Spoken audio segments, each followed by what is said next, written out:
ప్రభు నామమున ప్రియులైన సహోదర సహోదరులకు ఈ కూడికలో దేవుని వాక్యాన్ని, దేవుని సన్నిధిని, పరిశుద్ధుల సహవాసాన్ని ప్రేమించి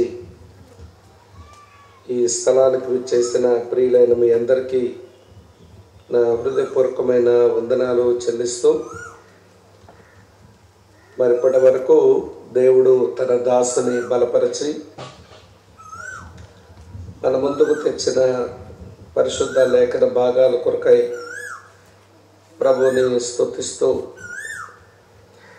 సాక్ష్య జీవితాలతో ప్రభుని సేవించడం, సమరయ స్త్రీ జీవితం నుంచి ఎన్నో మంచి తలంపులు మనమంతా వినడానికి ప్రభు సహాయం చేసి తన దాసుని వాడుకున్నారు. మరి ఈ వయసులో ఆయన తిరగడం ఏంటో నాకు అర్థం కావడం లేదు.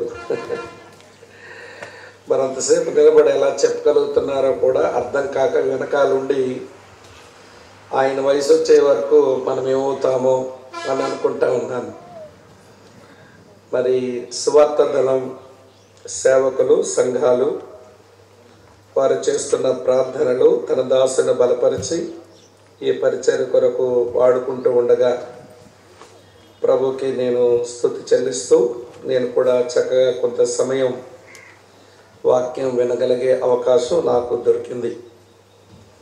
మరి 2 దినాల ఈ మంచి కూడికల్లో గత రాత్రి నేను మందిరమును గూర్చిన కొన్ని ప్రాముఖ్యమైన విషయాలు మీతో చెప్పడం జరిగింది. కట్టబడబోతున్న ఈ మందిరం ఏ మందిరం? ఇక్కడ కూర్చున్న మీరెవరు? ఎప్పుడు మనం కదిలే మందిరాలం అంటే మారు మనసు పొంది రక్షింపబడి దేవుని ఆత్మను మన లోపల కలిగి ఉంటేనే మనం కదిలే మందిరాలం. మళ్ళీ మిమ్మల్ని మీరు మోసం చేసుకోకండి. ఈ కదిలే మందిరం, కదలని మందిరం, ఈ రెండింటిలో జరగవలసిన ఒక 4 ప్రక్రియలు గతించిన రాత్రి నేను మీతో పంచుకోవడానికి ప్రభు సహాయం చేశారు. మీరు కూడా ఎంతో శ్రద్ధగా వాక్యం విని మీరు స్పందిస్తున్న తీరు అదెంతో అభినందనీయం. బయట ఉన్న మన ప్రియులు కూడా శ్రద్ధగా వినగలిగినాము అనే మాట విన్నప్పుడు నేను ప్రభుకి స్తుతి చెల్లిస్తూ, దూరం నుంచి ఆయా స్థలాల్లో కూర్చొని వాక్యం వింటున్న గ్రామస్తులకు కూడా నేను కృతజ్ఞతలు చెల్లిస్తూ ఉన్నాను. ఆ క్రమంలో మరి యొక్క సందేశం మనం ఈ ఉదయకాలం వినబోతా ఉన్నాం. బైబిల్ కలిగిన వారు దయించి తెరచి వాక్యాన్ని చూడండి. మీ కొరకై వాక్య భాగాన్ని చదువుతున్నాను. యెషయా గ్రంథం 6వ అధ్యాయం. యెషయా గ్రంథం 6వ అధ్యాయం మొదటి వచనం చదువుతాను, తర్వాత 13వ వచనం కూడా చదువుతాను. దయించి చూడండి. రాజైన ఉజ్జియా మృతి నొందిన సంవత్సరమున అత్యున్నతమైన సింహాసనమందు ప్రభు ఆసీనుడై ఉండగా నేను చూచితిని. ఆయన చొక్కాయి అంచులు దేవాలయమును నిండుకొనెను. చివరి వచనం 13వ వచనం చదువుతాను, చూడండి. దానిలో 10వ భాగం మాత్రం విడవబడినను అదియును నాశనమగును. సింధూర మస్తక వృక్షములు నరకబడిన తరువాత అది మిగిలియుండు ముద్దువలే ఉండను. అట్టి ముద్దు నుండి పరిశుద్ధమైన చిగురు పుట్టును. ప్రభు ఈ వచనాలు మన ధ్యానం కొరకై ఆశీర్వదించునుగాక. సమయం 12:30 అవుతుంది. ఎంతసేపు చెప్పమంటారు?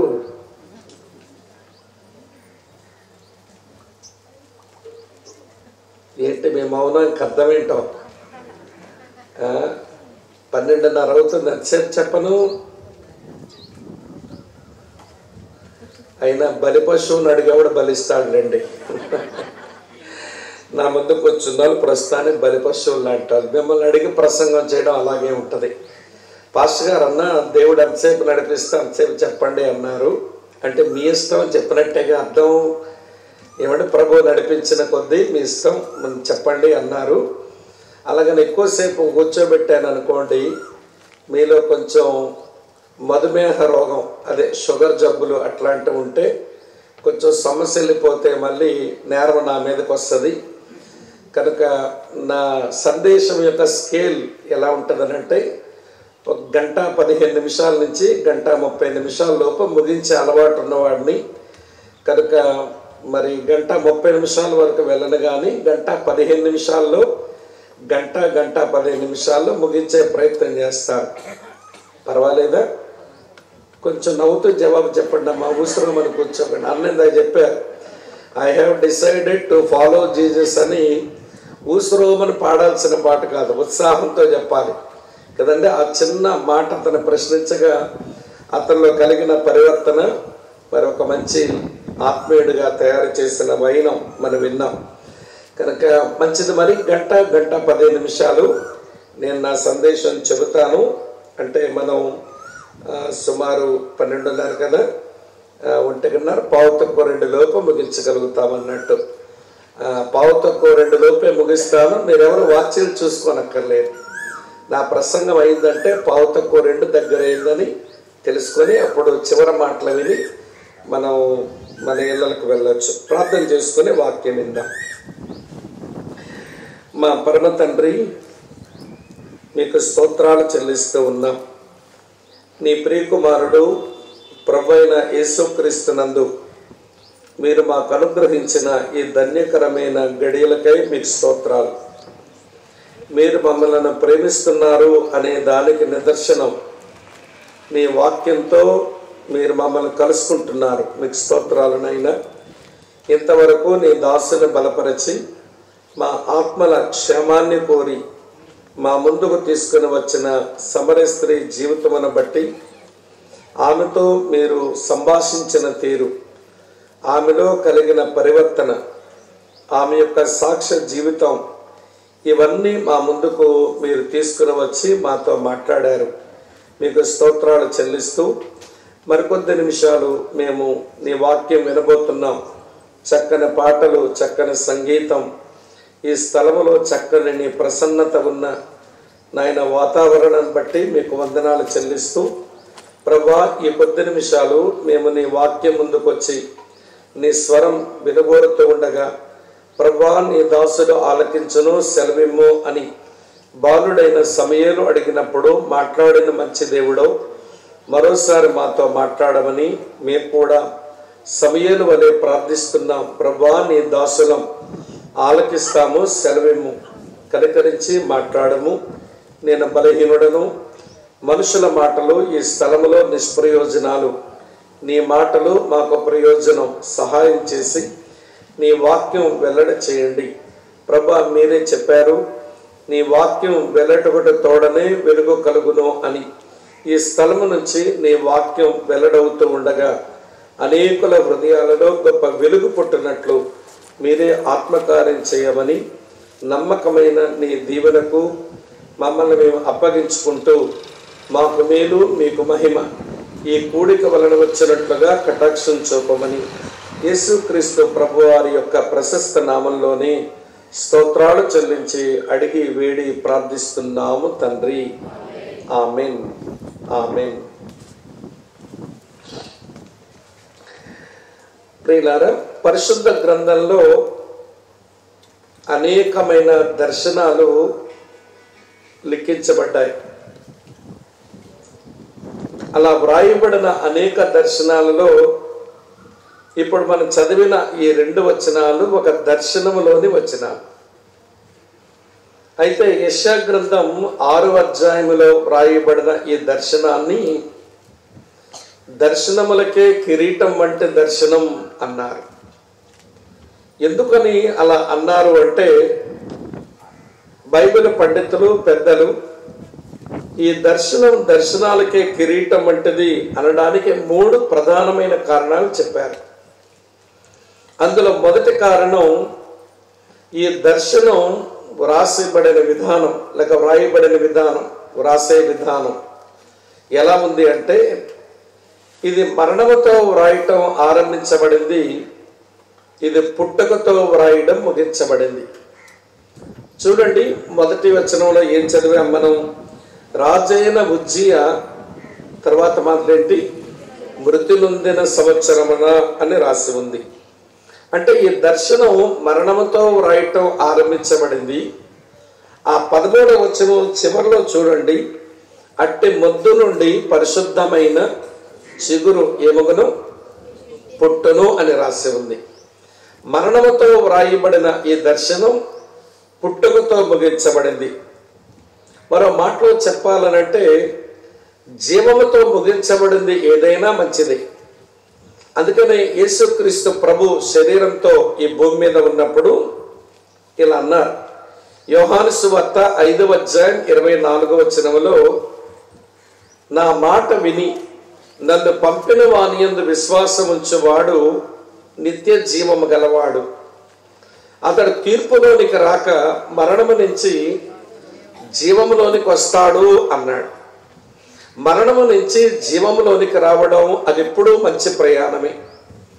ఈ భూమి మీద పుట్టిన మనమంతా మరణానికే వారసులం, మన మరణానికే ప్రయాణం చేస్తున్న వాళ్ళం.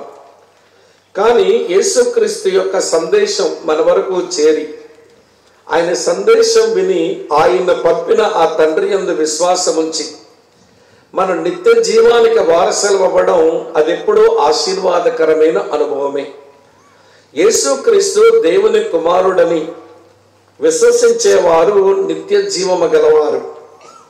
అది మొదటి యోహాను పత్రిక 5వ అధ్యాయం 12వ వచనములో ఉంటుంది. దేవుని కుమారుడైన యేసుక్రీస్తును విశ్వసించువాడు నిత్య జీవము గలవాడు, విశ్వసింపనవాడు నిత్య జీవం లేనివాడే.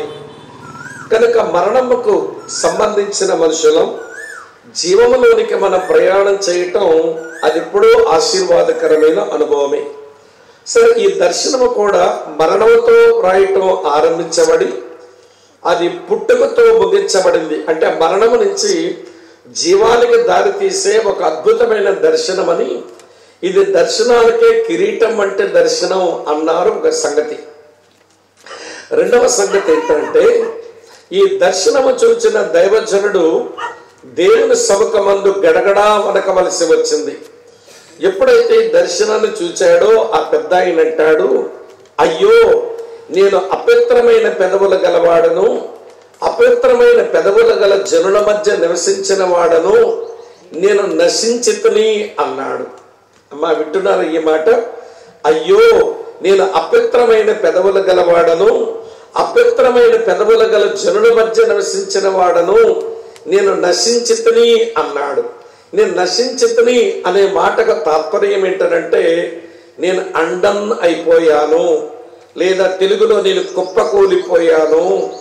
మరో మాటలో చెప్పాలంటే నా నట్లు బోట్లు ఊడిపోయినాయి అని చెప్పడం అన్నమాట. అంటే ఈ దర్శనము చూసిన వ్యక్తి ఉప్పొంగలేదు, నాకు దర్శనం వచ్చింది, నాకు దర్శనం వచ్చింది అని ఉప్పొంగల. ఈ దర్శనం చూసినటువంటి ఆయన నేను కుప్పకూలిపోయాను అని చెప్తున్నాడు. ఈ రోజుల్లో కొంతమంది క్రైస్తవులను నేను చూస్తుంటాను, వారికి ఏదో దర్శనం కలిగితే వాళ్ళు ఉప్పొంగడం ఇంత అంతా కాదు. అసలు అది నిజంగా దర్శనమో కాదో కూడా అర్థం కాకపోయినా నాకు దర్శనం కలిగిందని, అమ్మ వింటున్నారు, 2 కొమ్ములు చేస్తున్నాయి వీళ్లకు. నిజంగా దేవుని యొద్ద నుంచి కలిగిన దర్శనం అయితే దేవుని సన్నిధిలో ఏమండి కుప్పకూలిపోయేలాగా పడిపోవాలి, అది మంచి దర్శనం. కనుక వినండి, దర్శనం చూసిన వ్యక్తి దేవుని సన్నిధిలో గడగడలాడి అతని వనికి దేవుని సన్నిధిలో అలా కుప్పకూలిపోయాడు. గనక ఈ దర్శనం దర్శనానికే గొప్ప దర్శనం అన్నారు. ఇది రెండో సంగతి. మూడో సంగతి ఏంటంటే, ఈ దర్శనం గొప్ప దర్శనం అని ఎందుకన్నారంటే, ఈ దర్శనంలో పాపక్షమాపణ సందేశం ఉంది. ఈ దర్శనంలో పాపక్షమాపణ వర్తమానం ఉంది.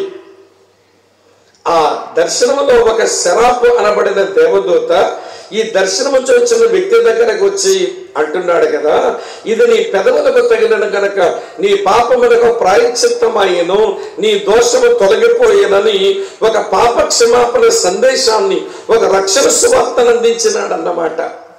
ఈ దర్శనములో సువార్త సందేశం ఉంది, ఈ దర్శనములో పాపక్షమాపణ సందేశం ఉంది. అందుకే ఇది గొప్ప దర్శనం అన్నారు. సరే, ఇది ఉపద్ఘాతం అంటే ఎందుకంత చెప్పానంటే, బైబిల్లో ఉన్న అనేక దర్శనాలలో ఈ దర్శనాలకే కిరీటం అంటే దర్శనం అని ఎందుకన్నారు? మీ 3 విషయాలు మీతో చెప్పాను. ఇది మీ మనసులో వచ్చనివ్వండి. అంటే తేలిగ్గా వినకూడదు ఈ దర్శనమును గురించి. కొంచెం సీరియస్ గా కూర్చొని మనం దీని మీద ఆలోచిస్తూ వినాలని, మీరు ఆ దిశగా మీరు ప్రయాణం చేస్తారని ఇన్ని మాటలు చెప్పాను. ఇంతకీ దర్శనంలో ఏముంది? అదే నా సందేశం. ఇప్పుడు ఈ దర్శనంలో ఏముందంటే దేవుని మందిరం ఉంది. ఏముందండి? దేవుని మందిరం ఉంది. ఈ దర్శనంలో ఏముందంటే దేవుని మందిరమునకు చెందిన దేవుడున్నాడు. ఈ దర్శనంలో ఏముందనంటే ఈ దేవుని మందిరమునకు సంబంధించిన సభ్యులు ఉన్నారు. అంతే. దేవుని మందిరం, దేవునికి చెందినటువంటి మందిరమునికి చెందిన దేవుడు, దేవుని మందిరానికి చెందిన సభ్యులు, ఈ 3 చూడగలిగినాడు ఈ వ్యక్తి. తన వ్యక్తిగతంగా ఉజ్జీవింపబడి నా నిమిత్తం ఎవరు పెడతారు అని దేవుడు అడిగితే, చిత్తగించుము, నేనున్నాను, నన్ను పంపు అని ఒక మిషనరీగా దేవుని సేవ చేయడానికి వెళ్ళిపోయినాడు ఆయన. కనుక ఇది సామాన్యమైన దర్శనం కాదు. ఒక వ్యక్తిని ఉజ్జీవపరిచిన దర్శనం, ఒక వ్యక్తిని గొప్ప మిషనరీగా తయారు చేసిన దర్శనం. కాబట్టి ప్రియులారా, ఈ దర్శనములో ఉన్నది దేవుని మందిరం, ఈ దర్శనములో ఉన్నది మందిరానికి చెందిన దేవుడు, ఈ దర్శనములో ఉన్నది దేవుని మందిరానికి చెందిన సభ్యులు. కనుక ఈ 3 చూడటం ఈ పూట మనకు చేతనైతే మన వ్యక్తిగతంగా ఉజ్జీవింపబడి మనం దేవుని పని నిమిత్తం దేవుని మందిరం నుంచి మనం బయటికి వెళ్ళగలుగుతాం. కాబట్టి ప్రియులారా, ఈ దర్శనంలో కనబడుతున్నది దేవుని మందిరం, ఈ దర్శనంలో కనబడుతున్నది దేవుని మందిరానికి చెందిన దేవుడు, ఈ దర్శనంలో కనబడుతున్నది దేవుని మందిరానికి సంబంధించిన సభ్యులు. ఈ 3 మనకు అర్థమైతే ఈ పూట మనం చాలా బాగా మన సమయాన్ని వాడుకున్నట్టే లెక్క. రండి, ఇప్పుడు చూపిస్తాను. యెషయా గ్రంథం 6వ అధ్యాయం 1వ వచనం చూడండి. రాజైన ఉజ్జియా మృతులందరి సంవత్సరమున అత్యున్నతమైన సింహాసనమందు ప్రభు ఆసీనుడై ఉండగా నేను చూచితిని. ఆయన చొక్కాయి అంచులు, చెప్పండి, దేన్ని నిండుకొనెను?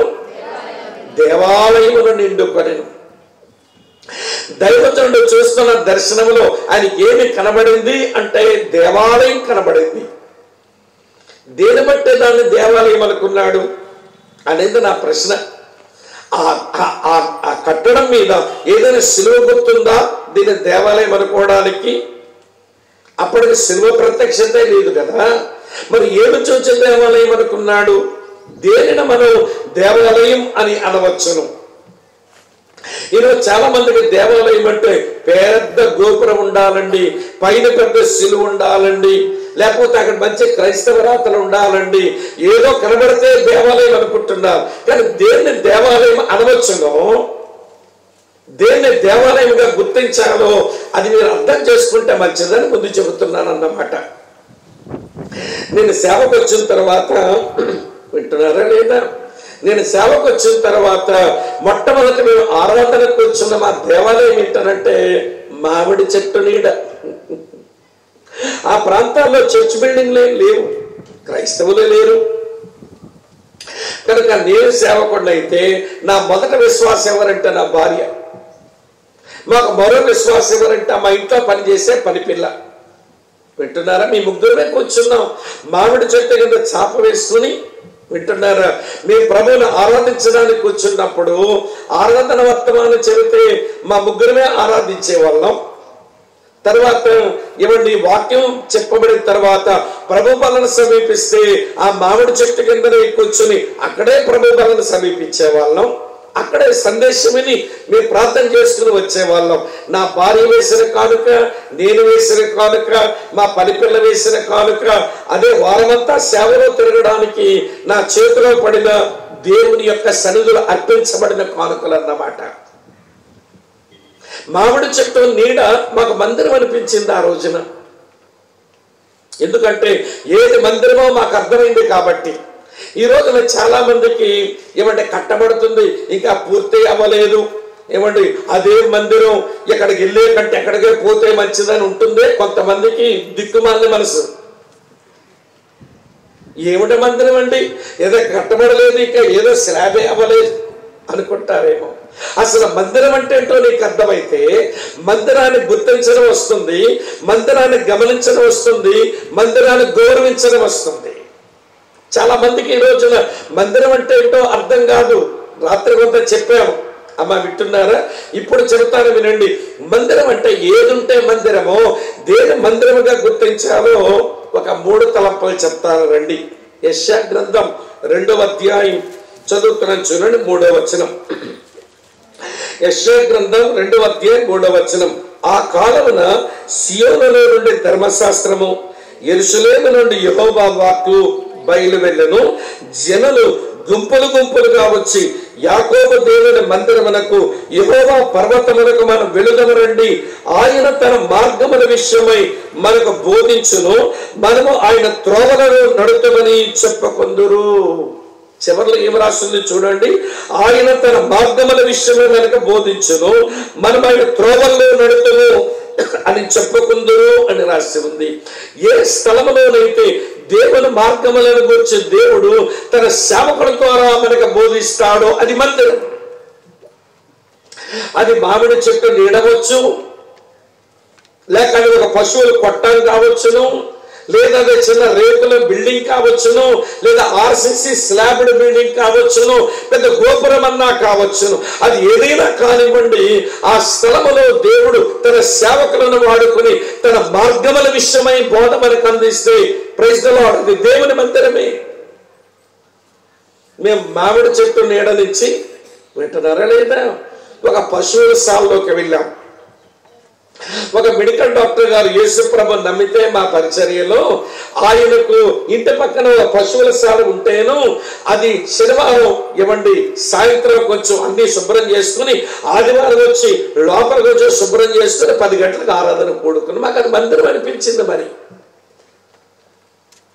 మామిడి చెట్టు నీడ మాకు మందిరం అయింది, ఈ పశువులు కొట్ట మాకు మందిరం అయింది.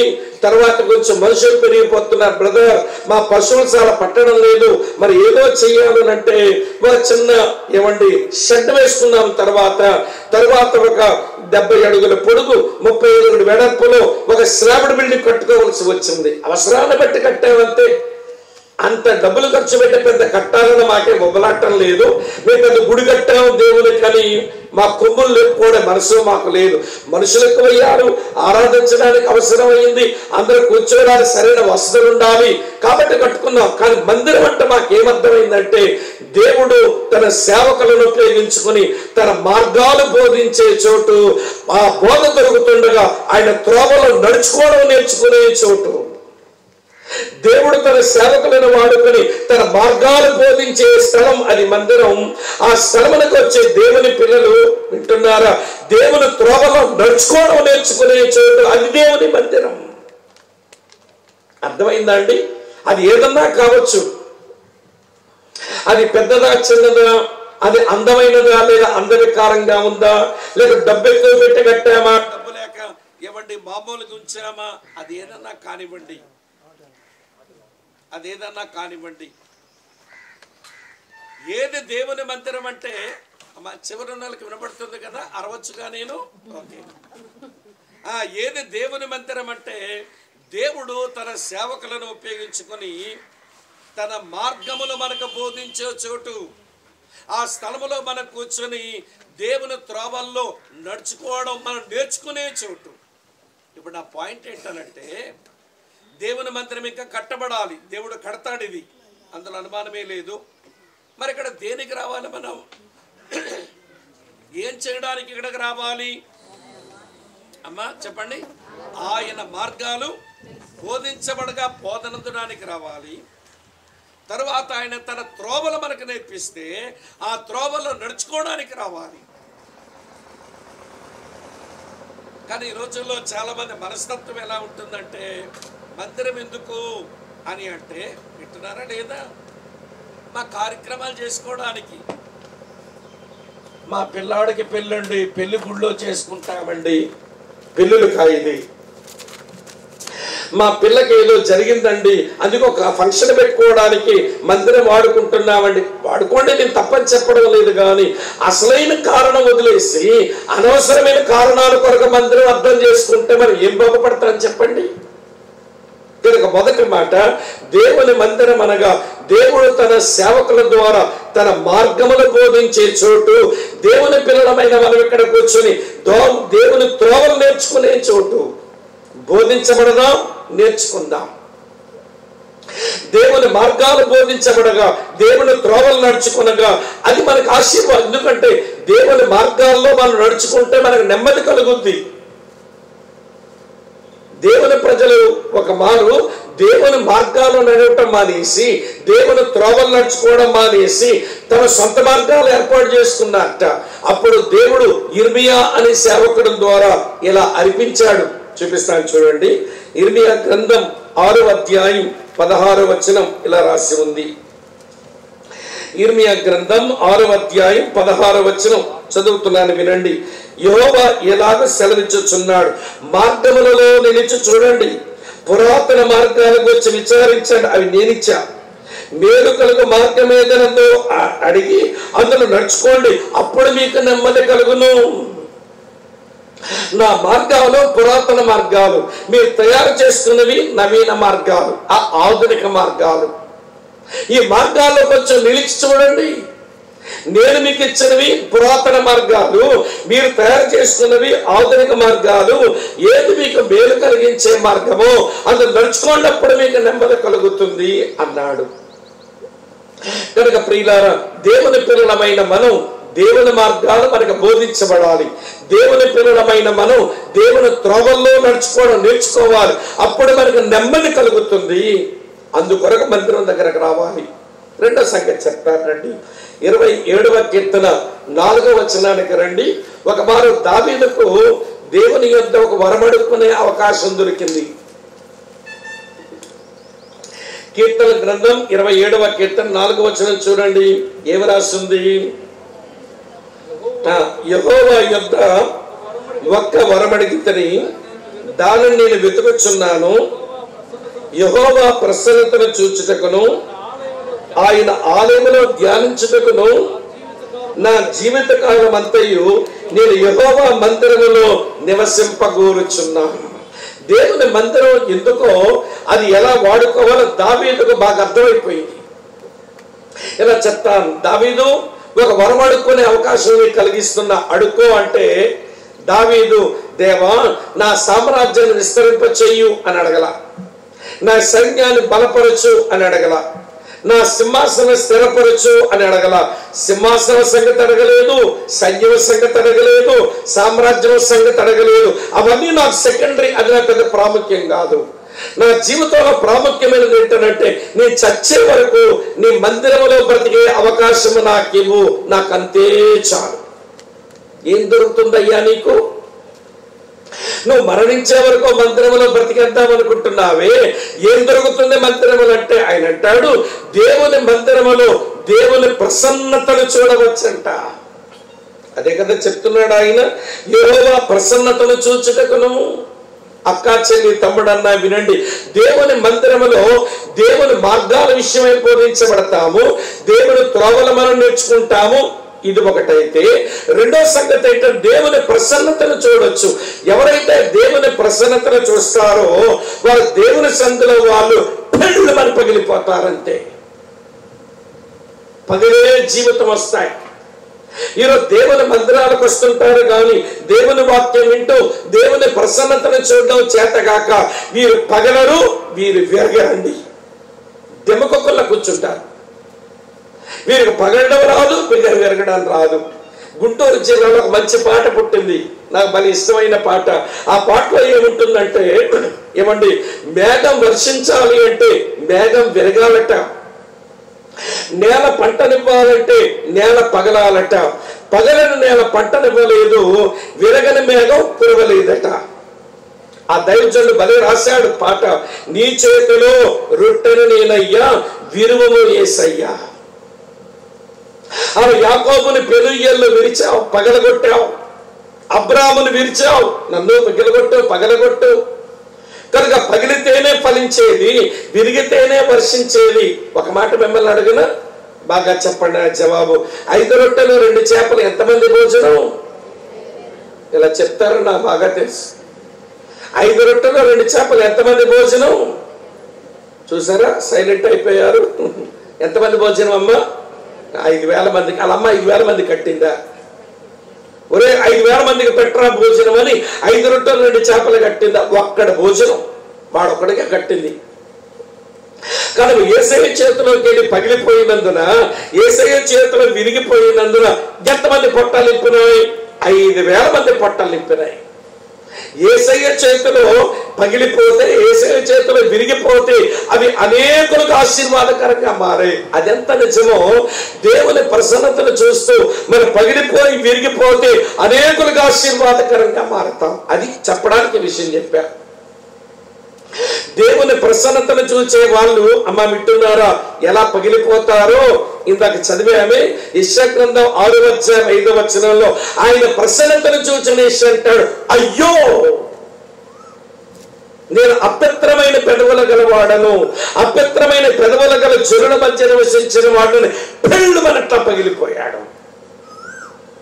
మరొక అనుభవం మీతో చూపించిన దేవుని ప్రసన్నతను చూసిన వాళ్ళు ఎలా పగిలిపోతారో చూపిస్తాను, వినండి. యోబు గ్రంథం 40వ అధ్యాయం 4వ వచనం చదవండి. మీరు చదవండి, బాగుంటుంది.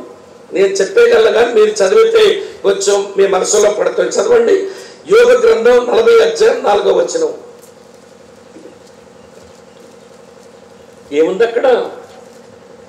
అసలు వచ్చినమే లేదా? మౌనంగా ఉన్నారు. చిత్తగించుము, నేను నీచుడను, నేను నీకు ఏమని ప్రత్యుత్తరం ఇయ్యగలను? నా నోటి మీద చేతిని ఉంచుకుందు. ఆగ్రా తల్లి, చిత్తగించుము, నేను నీచుడను. ఎవరండి మాట అంటున్నది?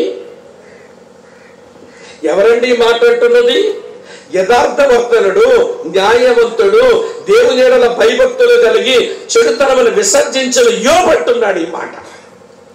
యోబు గ్రంథం 1వ అధ్యాయం 8వ వచనంలో యోబును గురించి దేవుడు ఆ మాట అన్నాడు. ఇతడు యథార్థవర్తనుడు, న్యాయవంతుడు, యెహోవా యందు భయభక్తులు కలిగి చెడుతనమును విసర్జించిన వాడు అని యోబు గురించి అంటే సాతానుడు కాదు అని కూడా అనలేకపోయాడు. అటువంటి యోబు ఇప్పుడు అంటున్నాడు, నేను నీచుడను. ఎందుకని అలా అంటున్నాడంటే దేవుని ప్రసన్నతను చూచాడు. యోబు గ్రంథం 38, 39 అధ్యాయాల్లో యోబుకు దేవుని ప్రసన్నత కనబడింది. అందుకే 42వ అధ్యాయం 5-6 వచనాలు ఏమన్నాడు? ఇప్పుడు చదవండి కొంచెం పక్క పేజీలో. యోబు గ్రంథం 42, 5-6 వచనాలు ఏమున్నాయి? వినికిడి చేత నిన్ను గూర్చిన వార్త నేను విన్నాను, అయితే ఇప్పుడు నేను కన్నులారా నిన్ను చూస్తున్నాను. కావున నన్ను నేను అసహించుకొని ధూళిలోను బూడిదలోను పడి పశ్చాత్తాపడుతున్నా. అరే యోబు లాంటి వాడు పశ్చాత్తాపడవలసిన అవసరం ఉందా? యథార్థవంతుడు కదండి, న్యాయవంతుడు కదండి, దేవుని భయభక్తులు కలిగిన వాడు కదండి, చెడుతనమును విసర్జించిన వాడు కదండి. అలాంటి ఆయన పశ్చాత్తాపడవలసిన అవసరం వచ్చిందా? వచ్చింది. ఎప్పుడు వచ్చిందంటే ఆయన ప్రసన్నతను చూచినందున. అమ్మా వింటున్నారా? దేవుని మందిరానికి ఎందుకు రావాలంటే ఆవిడ ఏం చేరగట్టుకొచ్చింది అని చూడడానికి కాదు. ఈ దిక్కుమాల కళ్ళుంటాయే మీవే అమ్మలక్కలవి. ఏం చీర కట్టుకొచ్చింది, ఏం ఆభరణం వేసుకొచ్చింది. అరే నువ్వు చూడవలసింది నీ పక్కన కూర్చున్న ఆవిడ ఏమండి కట్టుబొట్టు చీరడాలు చూడాల్సింది, నువ్వు దేవుని ప్రసన్నతను చూడడానికి రావాలా? కట్టబడబోతున్న ఈ మందిరం ఇది దేవుని కొరకైన మందిరం. కట్టబడబోతున్న ఈ మందిరంలో చేరిన మనం దేవుని ప్రసన్నతను చూడడానికి రావాలి. యెషయా దేవుని ప్రసన్నతను చూచాడు. ఆ మందిరములో పెళ్ళుమని పగిలిపోతున్నాడు. నేను కుప్పకూలిపోయాను, నేను నశించిపోయాను అంటున్నాడు. 1 Samuel 16, యోబు కూడా దేవుని ప్రసన్నతను చూడగానే నన్ను అసహించుకుంటున్నాను, నేను నీచుడను అంటున్నాడు. దేవుని ప్రసన్నతను చూచేవారు ఎవరైనా పగిలిపోవలసిందే, వారు విరిగిపోవలసిందే.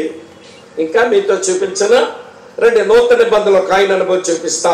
లూకాసు వార్త 5వ అధ్యాయం 8వ వచనం చూస్తారా? ఏం రాసి ఉంది చెప్పండి త్వరగా. లూకాసు వార్త 5వ అధ్యాయం 8వ వచనం ఏమంటున్నాడు ఈయన? సీమోను పేతురు అది చూచి యేసు మోకాళ్ళ ఎదుట సాగిలపడి ప్రభువా నన్ను విడిచిపొమ్ము, నేను పాపాత్ముడనని చెప్పాను. ఆగ్రా తల్లి, ఎవరు చెప్పారండి సీమోను పేతురుడు పాపాత్ముడు అని? ఎవరో చెప్పనక్కర్లా, ఆయన ప్రసన్నతను చూచాను. రాత్రంతా ప్రయాసపడ్డా, ఒక చేపైనా పడలా.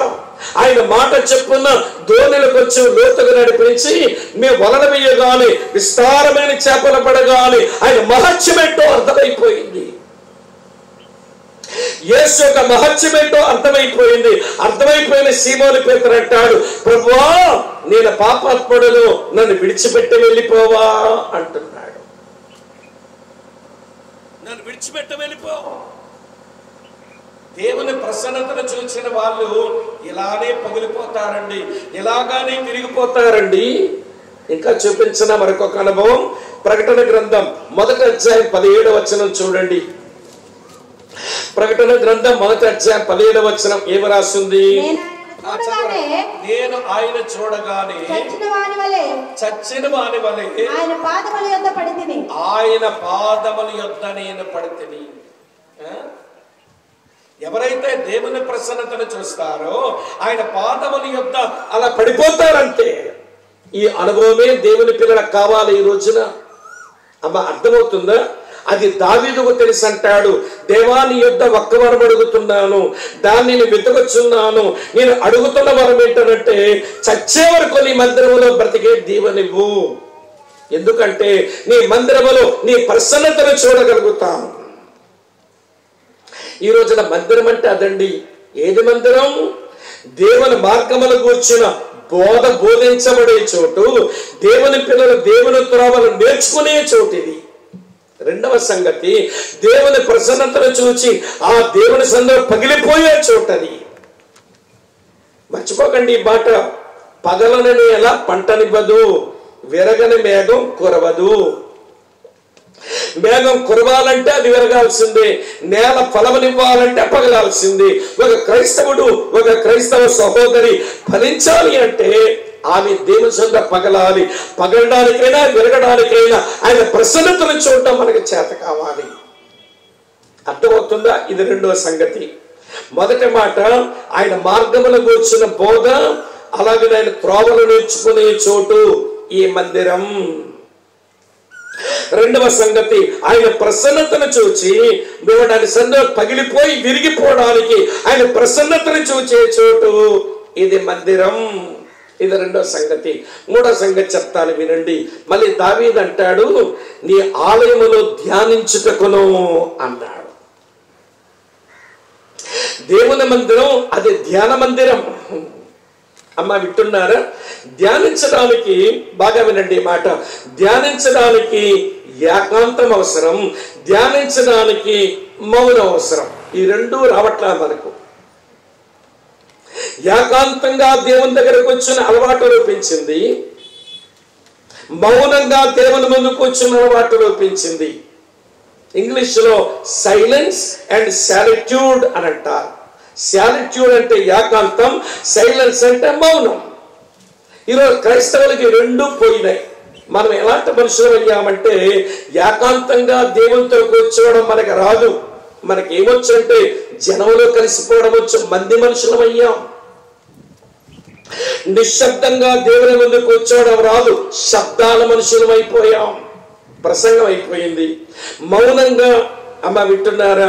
ఒక్కదానమే 2 నిమిషాలు కూర్చొని దేవా నువ్వు నాతో మాట్లాడింది ఏంటి అని ధ్యానించుదాము అనుకుంటే గబక్కలు లేచిపోవడం, ప్రైజ్ ది లార్డ్, వందనాలు, బాగున్నారా, వెళ్తాం మరి.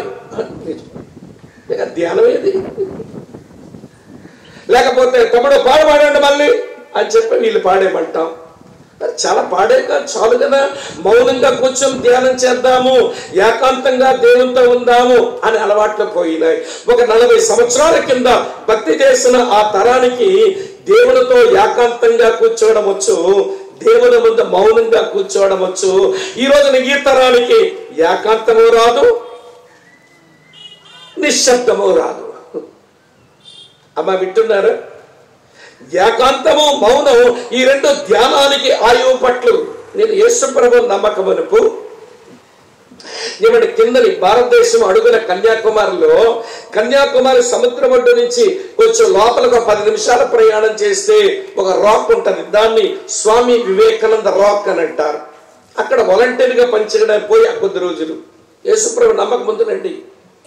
నా డ్యూటీ ఏంటంటే మెడిటేషన్ హాల్ ముందు వాలంటీర్గా పనిచేయాలి. ఆ మెడిటేషన్ హాల్కి వచ్చే వాళ్ళందరికీ మేము చెప్పేది ఏంటంటే అంతే. మమ్మల్ని దాటి వెళ్ళిపోయాడు అనుకోండి, ఒక 10 అడుగులు దాటే మరొకడు ఉంటాడు, వాడు ఇలాగంటాడు అంటే అర్థం ఏంటి? శబ్దం చెయ్యొద్దు, ఇది మెడిటేషన్ హాల్ అని. అలాగా ధ్యాన మందిరం వరకు వెళ్లే వరకు నిలబడ్డ వాలంటీర్స్ అంతా చేసే పని ఏంటో తెలుసా? ఇలాగ అండమే. మనిషి వచ్చాడంటే ఇట్లా బొమ్మల్లాగా మేము వింటున్నారా మేమంతా? సరే అక్కడ పోయి ధ్యానించే వారిని అడిగేవాడిని.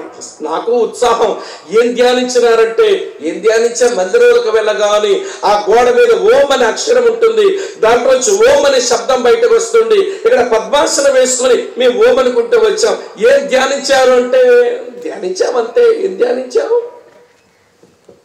కానీ క్రైస్తవులు ధ్యానం చేయడానికి అమ్మ వింటున్నారా, ఈ పుస్తకం దగ్గరికి వచ్చామనుకోండి, చదివితే దేవుని వ్యక్తిత్వం తెలుస్తుంది, ఇది చదివితే దేవుని సుగుణాలు తెలుస్తాయి, ఇది చదివితే దేవుని కార్యాలు తెలుస్తాయి, ఇవి చదివితే దేవుని ప్రణాళికలు తెలుస్తాయి.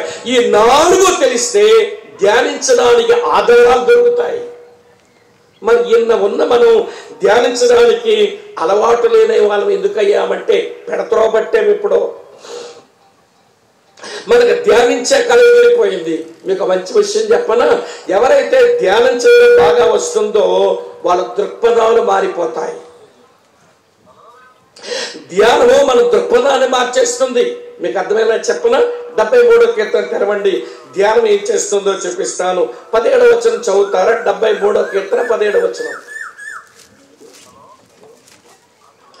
73వ కీర్తన 17వ వచనంలో ఏముంది చెప్పండి నాకు? నేను దేవుని పరిశుద్ధ స్థలములోనికి పోయి మందిరములోనికి పోయి వారి అంతరంగమును గురించి ధ్యానించే వరకు ఆ సంగతి నాకు ఆయాసకరముగా ఉంది. ఆగురా తల్లి, ఈ 17వ వచనంలో నేను దేవుని మందిరములోకి ధ్యానించినాను అన్నాడు. అంతకు ముందంట అతనికి ఏదో ఆయాసంగా ఉందంట. ఆ పైన 16 వచనాలు ఏమి రాసి ఉంటుందంటే, ఆయన పేరు ఆసాపు, అతను దేవుని మందిరములో పాటలు పాడి పరిచయం చేయవలసిన ఒక మంచి దైవజనుడు. అతను చేసే పని ఏంటో తెలుసా? దేవుని మందిరములో లోపల దేవుని చూడటం మానేసి బయట ఉన్న భక్తిని చూస్తున్నాడు. వాడు భక్తిహీనుడు కానీ క్షేమంగా ఉన్నాడు. వాడు భక్తిహీనుడు, వాడికి యాతనలు లేవు. వాడొక భక్తిహీనుడు, వాడు పుష్టిగా ఉన్నాడు. వాడొక భక్తిహీనుడు, వాడు ఏ ఇరుకోలేదు. వీడు భక్తిహీనుడు, వీడికి ఏ తెగులు పెట్టడం లేదు. ఈమె భక్తిహీనురాలు కానీ ధనవృద్ధి చేసుకుంటుంది, అదేమో కడుపు మండిపోతుంది. ఇక్కడ కూర్చున్న కొంతమందికి అదే ఉంటుంది, ఇంత భక్తి చేశాను కానీ నాకు ఏమొరిగింది వాళ్ళకాడు, ఆ భక్తి చేయని వాళ్ళే బాగున్నారని మీకు కడుపు మండిపోవడం లేదు. మా వైపు సామెత ఉంటుంది రండి, పొరుగమ్మ పచ్చగా ఉందని వీడు పొయ్యిలో నీళ్ళు పోసుకుందంట. ఏమమ్మ వంట వంట ఆవిడ పచ్చగా ఉందంట, తట్టుకోలేకపోతుంది. ఇక్కడ ఆసాపు కూడా అదే వచ్చింది. భక్తినులు చాలా క్షేమంగా ఉన్నారట, భక్తినులు యాతనలు లేవంట, భక్తినులు పుష్టిగా ఉన్నారట, భక్తినులుగా ఇబ్బందులు లేవంట, భక్తినులుగా తెగులు పట్టడం లేదట, భక్తిలు ధనవృద్ధి చేసుకుంటున్నారట. భక్తి చేసే నాకే ఇవన్నీ లేవు, ఇబ్బందుల్లో ఉన్నా అని మత్సరం పెంచుకొని అతను చేసిన మంచి పని ఏంటంటే దేవుని మందిరంలోకి వచ్చి ధ్యానం చేయడం మొదలు పెట్టాడు. ధ్యానం చేయగానే దేవుడు అన్నాడు, ఏమైనా నీకు బుద్ధి లేదు? వాళ్ళు భక్తినులు, వారు యుగ యుగాలు ఇబ్బందులు పడ్డానికి ప్రయాణం చేస్తున్నారు నరకానికి. ఎందుకే కొన్ని రోజులు మంచి క్షేమం ఇచ్చాను వాళ్ళకి, వాళ్ళు శాశ్వతం ఇబ్బందులు పడ్డానికి పోతున్నారు. తాత్కాలికంగా ఏదో క్షేమం ఇచ్చావు అది చూసి కడుపుతో బాధపడిపోతున్నావేంటి? నువ్వు శాశ్వతము సంతోషించడానికి ప్రయాణం చేస్తున్నావు, ఏదో కొద్ది రోజులు కష్టాలు ఇచ్చారు తట్టుకోలేకపోతున్నావేంటి అని దేవుడు చెప్పగానే ఇతను అంటాడు, పశువులాగా ఆలోచించానంటే నేను, పశుప్రాయుడైపోయానంటే నేను అని పశ్చాత్తాపడి ఇప్పుడు దేవుడు అంటాడు, ఆకాశం 25వ వచనం చదవమ్మ ఏమి రాసిందో, 73:20. ఆకాశమందు నీవు తప్ప నాకెవరున్నారు, నీవు నాకుండగా లోకములో ఏది నాకు అక్కరలేదు. మారిందా దృక్పథం?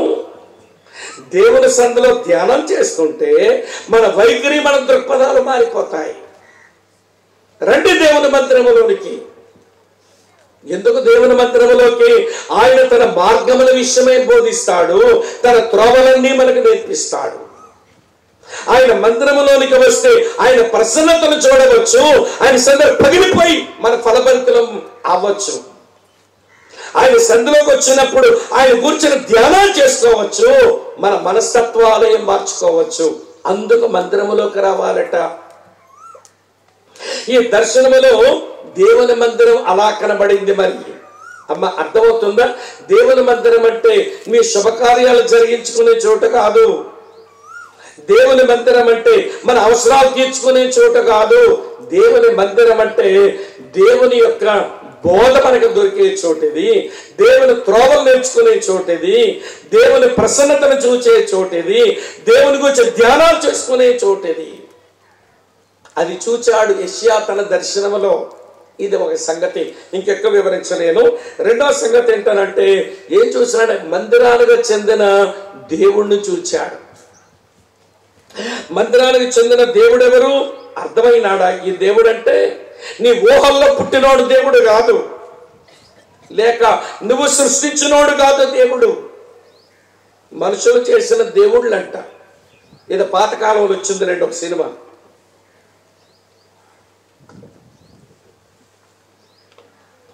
మనుషుల ఊహల్లో పుట్టేవాడు కాదు దేవుడు, మనుషులు తయారు చేసిన వాడు కాదు దేవుడు. ఏమంటే దేవుడు అంటే ఎట్లుంటాడు అసలు? దేవుని మందిరానికి చెందిన దేవుడు ఎలాంటి వాడు? ఇక్కడ 2 తలపులు చూపిస్తాను రండి.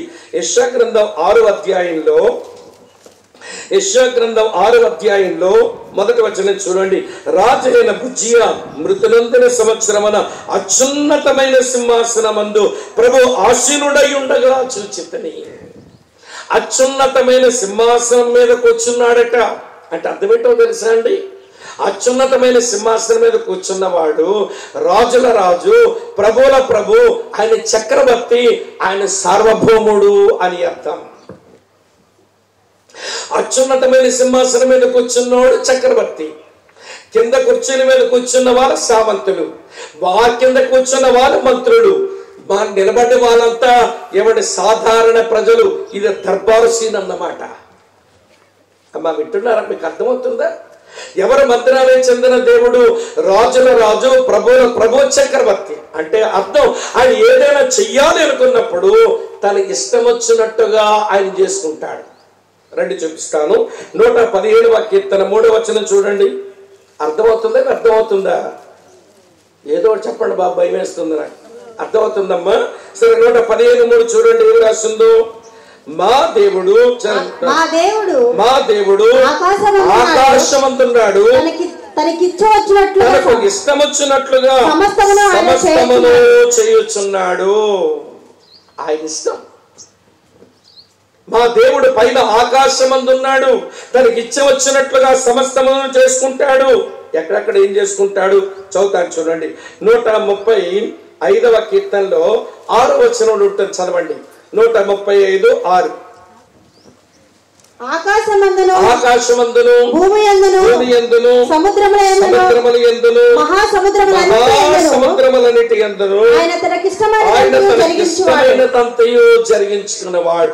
ఆకాశంలోనైనా, భూమి మీదైనా, సముద్రములోనైనా, మహాసముద్రాలైనా ఆయనకి ఇష్టం వచ్చిన పని ఆయన చేస్తాడు. ఈ సంగతి ఒకడికి గడ్డి తిన్నాక బుద్ధి వచ్చి చెప్పాడు. కొంతమంది గడ్డి తింటే కానీ బుద్ధులు రావుగా మనకే. మరి గడ్డి తినే బ్రతుకు దేవుడు ఇస్తే బుద్ధులు వచ్చేస్తుంటాయి. అతను ఒక సామ్రాజ్యానికి చక్రవర్తి, కానీ గడ్డి తిన్నాక బుద్ధి వచ్చాక అన్నాడు. చూడండి, చెబుతాను. దానియేలు గ్రంథం 4:35 ఉంటుంది. చదవండి ఈ మాట. దానియేలు గ్రంథం 4:35 చదవండి. ఏమి రాస్తుంది? చదవమంటారా? నన్నే చదవమంటారా? భూనివాసులందరూ ఆయన దృష్టికి ఎన్నికకు రానివారు. ఆయన పరలోక నేను అన్ని ఎడలా రోజు చదివే వచనాలు కావుగా, అందుకే నోటికి రావు తల్లి. ఏముంది? ఆయన పరలోక సేన ఎడలను భూనివాసుల ఎడలను తన చిత్తము చొప్పున సమస్తమును జరిగించుకున్నవాడు. ఆయన చెయ్యి పట్టుకొని ఇలాగ ఎందుకు చేశావని అడగలిగిన వాడు ఎవడు కాడు. పరలోక సేన ఎడలను భూనివాసుల ఎడలను తన చిత్తము చొప్పున జరిగించుకున్నవాడు. ఆయన చెయ్యి పట్టుకొని ఇలా ఎందుకు చేశావని అడగలిగిన సమర్థుడెవడు లేడట. ఇలా చెప్తాను వినండి. మా విశాఖపట్నం మీదకు హుదూద్ తుఫాన్ వచ్చింది. హుదూద్ తుఫాన్ పేరు హుదూద్ అని పెట్టారు. విన్నారా మీరు? ఆ హుదూద్ తుఫాన్లో పెద్ద పెద్ద జనరేటర్లు, వింటున్నారా? పెద్ద పెద్ద జనరేటర్లు ఇప్పుడు కరెంట్ అయిపోతే వేశారుగా జనరేటర్, అది ఎంత బరువు ఉంటుంది. కానీ హుదూద్ తుఫాన్లో గాలికి అది ఒక 12 అడుగులు ఎగిరిపోయింది అన్నాడు. 12 అడుగులు దూరం ఎగిరిపోయిందంట. ఇప్పుడు వైజాగ్ కూడా ఎవడైనా దేవుని దగ్గర పోయి, దేవా హుదూద్ తుఫాను మాకు కలిగించి మా బతుకులు హుదూద్ చేశారు ఎందుకు అని అడగలిగినోడు ఎవడైనా ఉన్నాడా? కొన్ని పక్కన పెట్టండి. మా శ్రీకాకుళం మీదకు ఒక తుఫాను వచ్చింది. మా జిల్లాయే తుఫాన్ల జిల్లా. మాకు సంవత్సరానికి 2 తుఫాన్లు ఉండాలి, లేకపోతే మన నిద్ర పట్టదు. కనీసం 2 తుఫాన్లు వస్తాయి మాకు. ఏమంటే వింటున్నారా మీరంతా? ఒక తుఫాన్ వచ్చింది. ఆ తుఫానుకి ఏం పేరు పెట్టారంటే తిత్లీ అని పెట్టారు.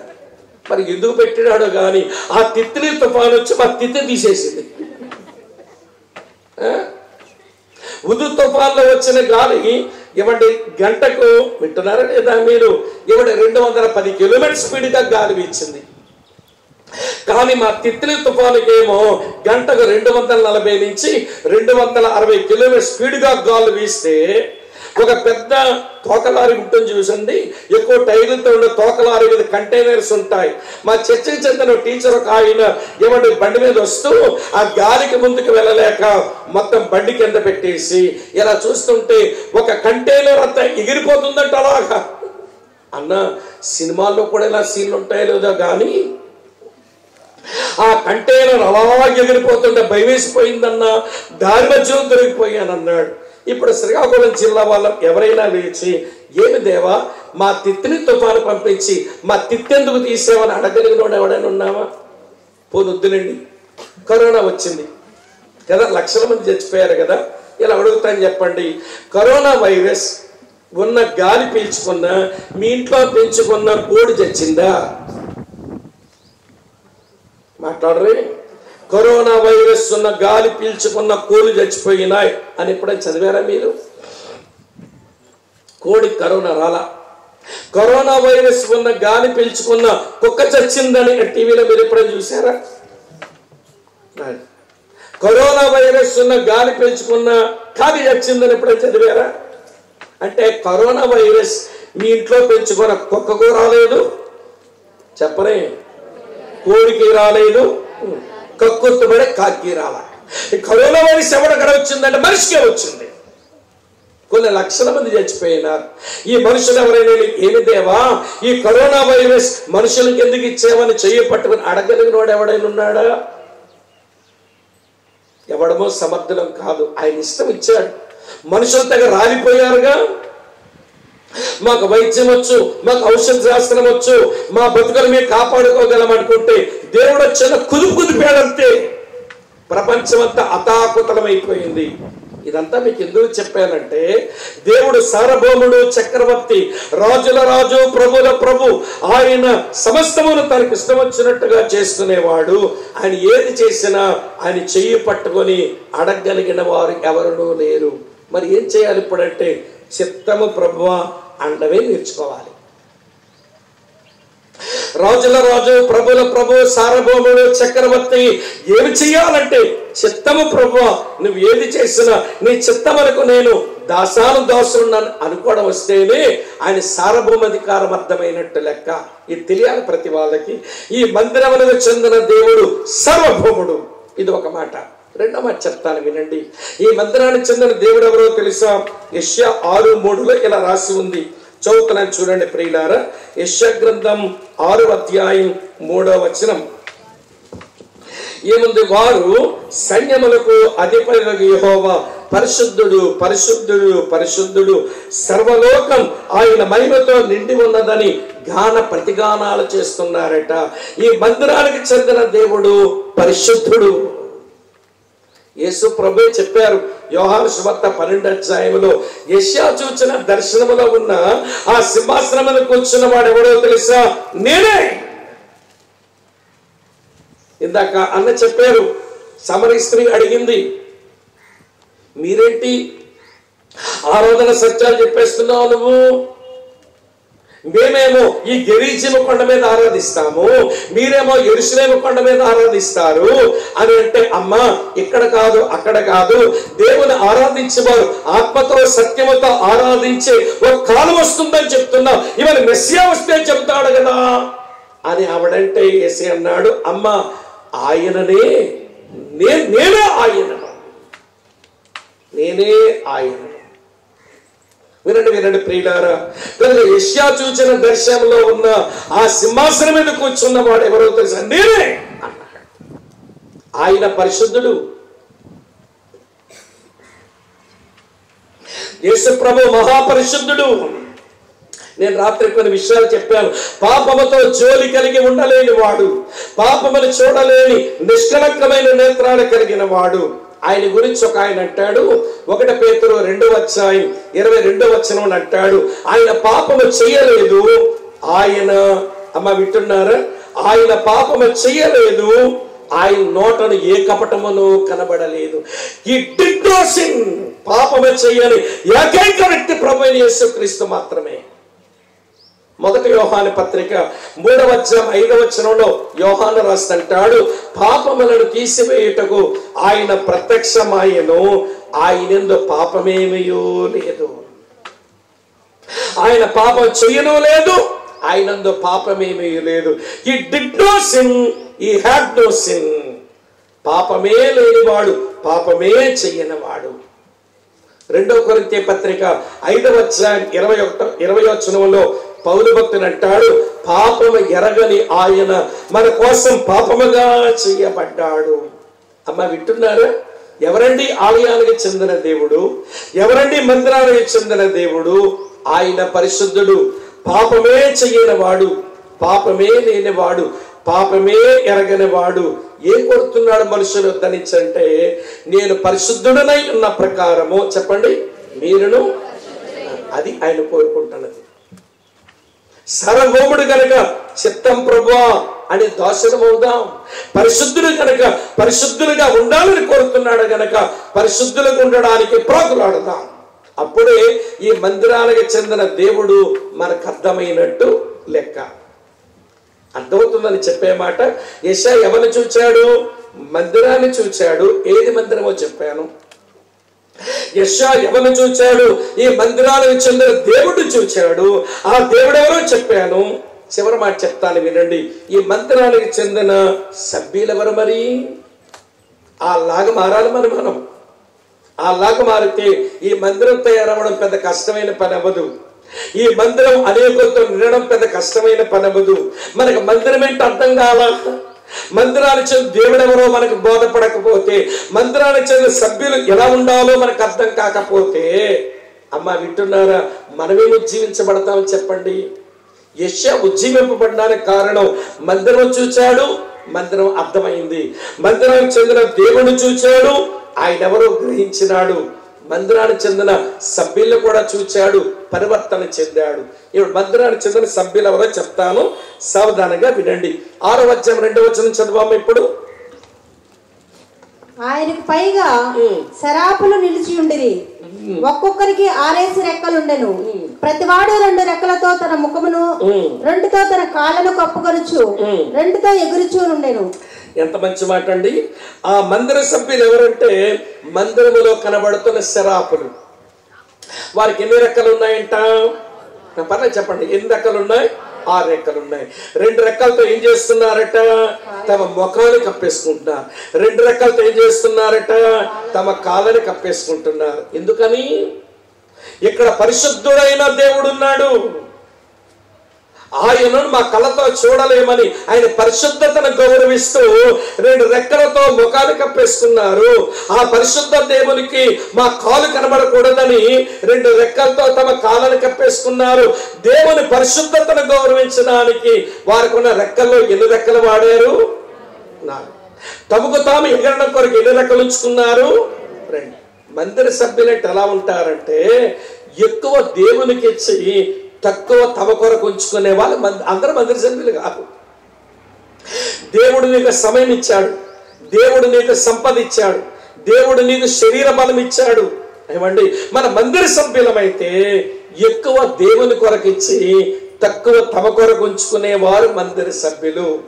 ఇప్పుడంతా ఉల్టైపోయింది. తక్కువ ఎవరికి? బికారి వాడు కదా ఆయన, ముష్టడుకుంటున్నాడు కదా ఆయన, ముష్టపడేద్దాం కొంచెం. దేవుని కొంచెం, బికారి వాడు కదా ముష్టడుకుంటున్నాడు కదా, ముష్టపడేద్దాం దేవుని కొంచెం. ఎక్కువ మనం తిందాం. కొంతమంది బతుకులు ఎలా ఉంటాయంటే వీళ్ళు గుడి సాదు, గుడిలో గుండవం సాదు మొత్తం మిగుతారు. దేమ కుక్కలు. వీళ్ళు గుడి సాదు, గుడిలో గుండవచ్చు మొత్తం మింగడమే. మరి దేవుని యొక్క పని ఎట్లా జరుగుతుంది? దేవుని కార్యాలు ఎట్లా జరుగుతాయి? మనమేమి శ్లోగనమో అద్భుతమైన శ్లోగం పెట్టుకున్నాం. ఏం పెట్టుకున్నాం? చదవండి వెనకాల మాట. మన కట్టుటకు పూనుకొందమరండి అని చెప్పి ఈ మంచి కార్యమును చేయుటకు వారు బలం తెచ్చుకున్నారట. మందిర సభ్యులంటే ఎక్కువ దేవుని నిమిత్తం, తక్కువ తమ కొరకు ఉపయోగించుకునే వారు బలమైన, ధనమైన, సమయమైన వారు మందిర సభ్యులు. వారు చూడగానే ఉద్యమం వచ్చింది భక్తునికి. ఒకటి. రెండో సంగతి చెప్తాను వినండి. రెండో సంగతి ఏంటంటే పరిశుద్ధ దేవుని సందులో ఉన్నాము కాబట్టి ఇక్కడ కనబడితే ఆయనే కనబడాలి, మేము కనబడకూడదు అనుకున్నారు. వాళ్ళు మూసేసుకుంటున్నారు. ఎవరు కనబడ? శరాపుల అందమైన దూతలే, కానీ మా అందరూ కనబడకూడదు, అసలు మీరే కనబడకూడదు. మందిర సభ్యులు ఎలా ఉంటారంటే మేము కనబడాలి అనుకోరు. ఎవరు కనబడాలనుకుంటారు? ఆయన కనబడాలి. బాప్తిస్మిచ్చి యోహాన్ లాగా చెప్పగలగాలి. బాప్తిస్మిచ్చి యోహాన్ ఏం చెప్పాడు గుర్తు చేసుకుంటారా? యోహాను సువార్త 3:30 ఏముంటుంది చెప్పండి. ఇలాంటి వచ్చినా చూడకుండా చెప్పాలి. పోయి చూసానా చెప్పండి. 3:30 ఏముంది? ఆయన హెచ్చవలసి ఉన్నది, నేను తగ్గవలసి ఉన్నది. ఆయనే హెచ్చాలి, ఆయనే కనబడాలి. ఆ బాప్తిస్మిచ్చి యోహాను అనే భక్తుడు అంటాడు, వారు వచ్చి అడిగారు యెరూషలేం చే, నువ్వేంటే బాప్తిస్మాలు ఇస్తున్నావు, నువ్వు ఎవడవో చెప్పు, మమ్మల్ని పంపించిన వాళ్ళకి చెప్పాలి, నువ్వు ఎవడవు అంటూ అడిగారు. నీవు ఏలియావని అడిగారు, కాదండి అన్నాడు. నువ్వు మెస్సియావని అడిగారు, కాదండి అన్నాడు. మరి ఎవరివి అంటే అరణ్యములో కేక వేయి ఒకని శబ్దమును అన్నాడు. ఇప్పుడు అడుగుతాను చెప్పండి, శబ్దం కనబడద్దా వినబడద్దా? చెప్పండి అమ్మ, శబ్దం కనబడుతుందా వినబడుతుందా? వినబడుతుందే కానీ కనబడదు. అంటే క్రైస్తవుడు వినబడవలసిన వాడే కానీ కనబడవలసిన వాడు కాదు. మనకేం మాయిదార రోగమో కానీ మనకంతా కనబడాలని ఉంటుంది. మందిర సభ్యులు కనబడకుండా దాక్కుంటున్నారు, రెక్కలతో తమ కప్పేసుకుంటున్నారు. మరి నీకేంటో ఆకలి కనబడాలని. అంతెందుకు ఈరోజు రాత్రి మీ పాస్టర్ గారు వందన సమర్పణ చెప్పినప్పుడు పొరపాటు మీ పేరు మర్చిపోతే ఉంటుంది రేపటి నుంచి ఆయన సంగతి ఎక్కడ? ఈ మధ్య మేము అబ్రాహం గారు కనబడుతున్నామా? ఏ కోటాలంటే మేము ప్రార్థన చేయలేదా? వచ్చి కష్టపడి పని చేయలేదా? కానుకలు ఇవ్వలేదా? వందన సమర్పణలో మా పేరు చెప్పడే కనబడాలని పిచ్చి. అమ్మ, వీడు మందిర సభ్యులు మాకు దేవుడు అందరికీ కనబడితే చాలు, మేము కనబడకూడదు అనుకోవాలి. అమ్మ, అర్థమవుతుందా? ఎవరు మందిర సభ్యులు?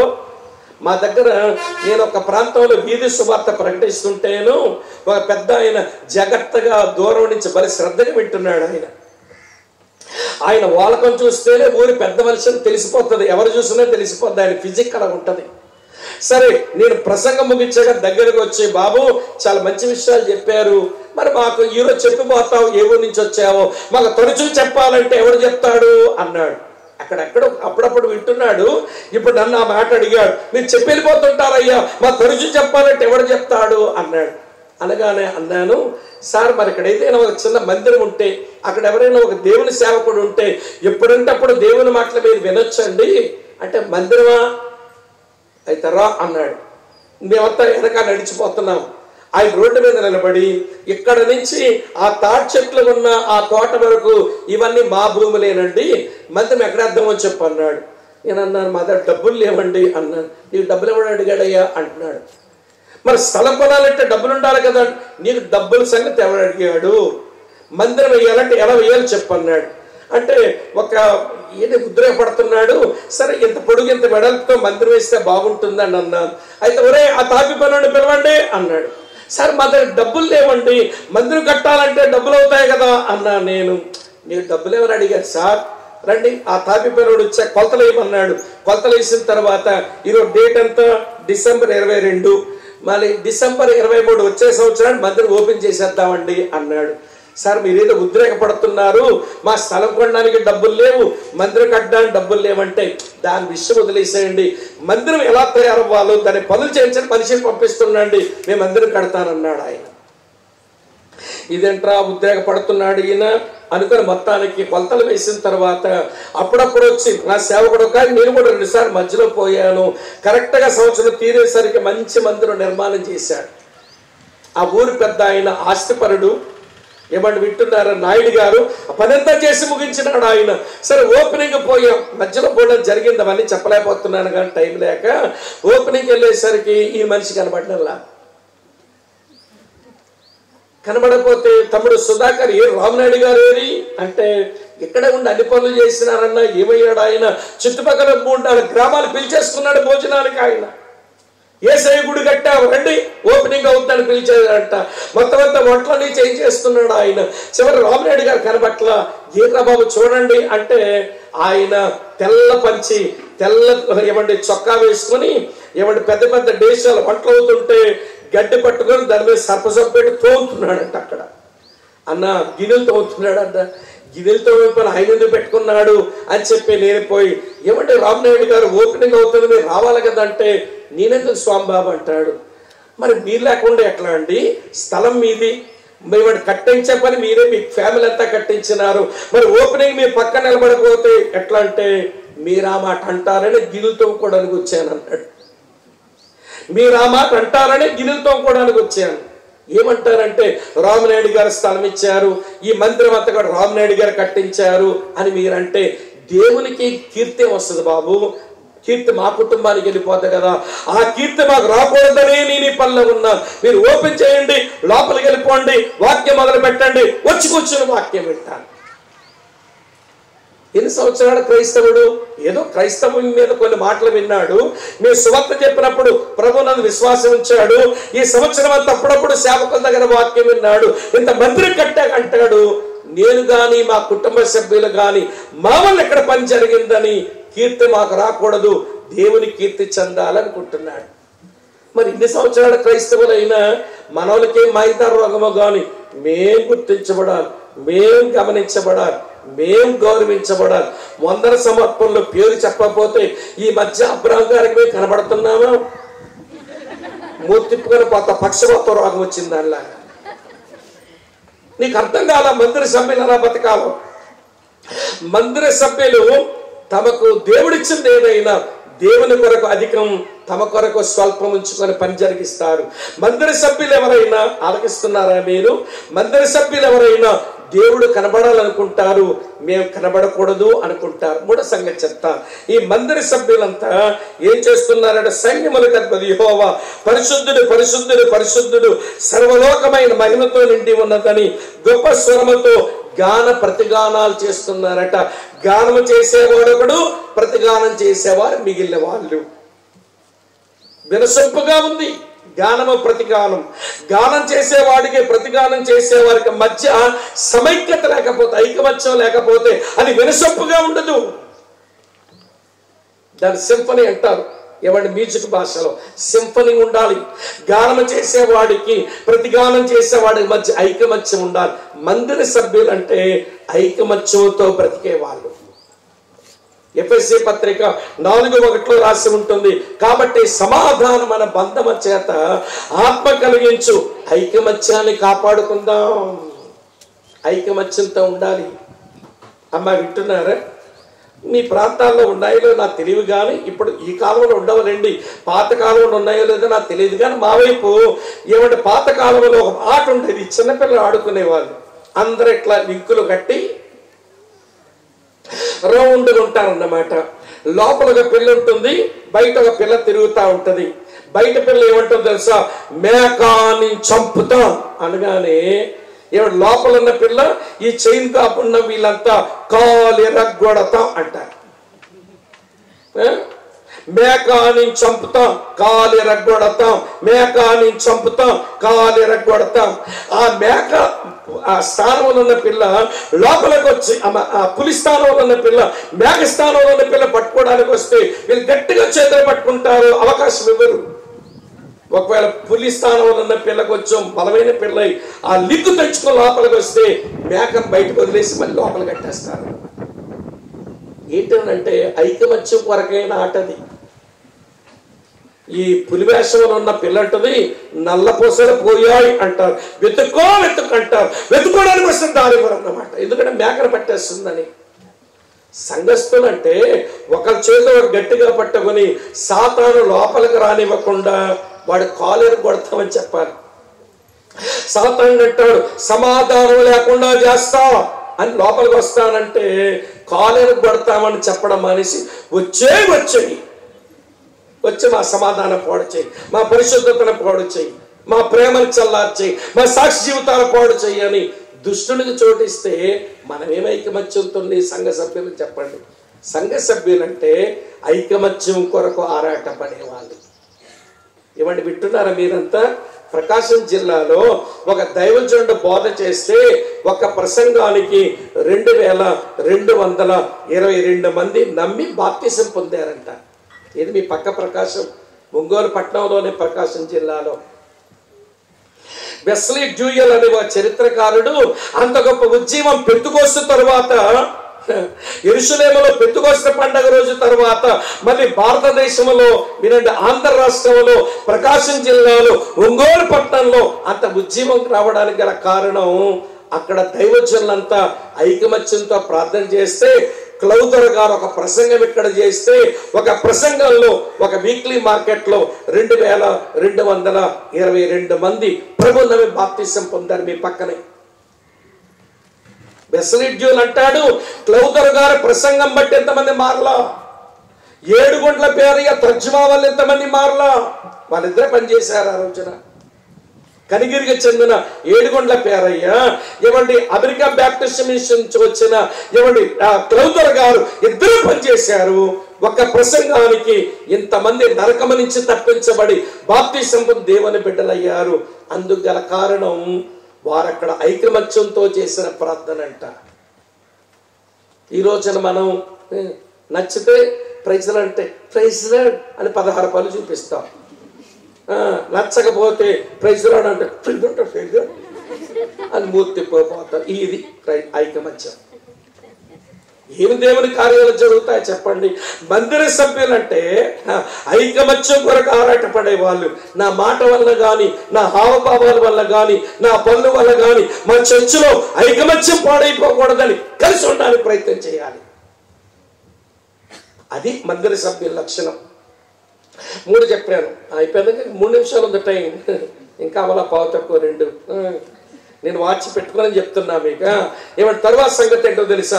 ఆ మందిర సభ్యుల్లో ఒకడు శరాపుడు ఏమంటే బయటకు వచ్చి, అమ్మ వింటున్నారా, యెషయా దగ్గరికి వచ్చి కారుతో తీసిన నిప్పును చేత పట్టుకొని యెషయా పెదవులకు తగిలించి అంటున్నాడు, ఇది నీ పెదవులకు తగిలిన గనక నీ పాపమునకు ప్రాయశ్చిత్తమాయెను, నీ దోషం తొలగిపోయెను అన్నాడు. మందిర సభ్యులంటే మందిరములో శిష్యత్వం చేసి మందిరం నుంచి బయటకు వెళ్ళి సాక్ష్యం ఇచ్చి, యేసు నీ పాపముల కొరకు చనిపోయాను గనక నీ పాపములకు ప్రాయశ్చిత్తమాయెను, నీ దోషం తొలగిపోయాను అని సువార్త చెప్పేవాళ్ళే మందిర సభ్యులు.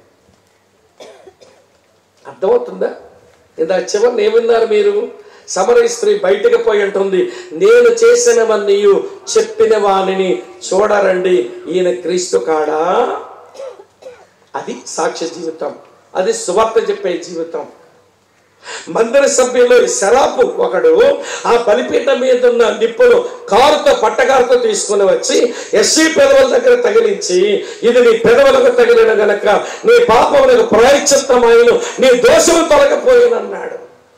అలాగే మందిర సభ్యులు గ్రామంలోనికి వెళ్ళి, యేసు మీ పాపముల కొరకు చనిపోయాను, మీ పాపములకు ప్రాయశ్చిత్తమాయెను, మీ దోషము తొలగిపోయెను, యేసుని నమ్మండి, పాపక్షమాపణ పొందండి అని చెప్పేవాళ్ళే మందిర సభ్యులు. అర్థమైందా అండి? ఎవరు మందిర సభ్యులు? ఎక్కువ దేవునికి తక్కువ తమ కొరకు ఉంచుకునేవాళ్ళు. ఎవరు మందిర సభ్యులు? దేవుడు మాత్రమే కనబడాలి, మేము కనబడకూడదని దాక్కునేవాళ్ళు. ఎవరు మందిర సభ్యులు? ఐకమత్యం కొరకు ఆరాటపడేవాళ్ళు. ఎవరు మందిర సభ్యులు? సువార్తతో లోకములోకి వెళ్ళి సువార్తను చెప్పేవాళ్ళే మందిర సభ్యులు. ఈ మూడు చూచాడు యెషయా. మందిరాన్ని చూచాడు, మందిరానికి చెందిన దేవుడు చూచాడు, మందిరంలో ఉన్న సభ్యులు చూచాడు. ఇప్పుడు ఉజ్జీవింపబడి ఎవరున్నారు మా నిమిత్తం వెళ్తారు, మా నిమిత్తం ఎవరు వెళ్తారు, మేము ఎవరిని పంపను అంటే చిత్తము నన్ను పంపమనగా దేవుడు ఆయన్ని పంపినాడంట. తరువాత దినాల్లో గంభీరమైన సేవ చేశాడు.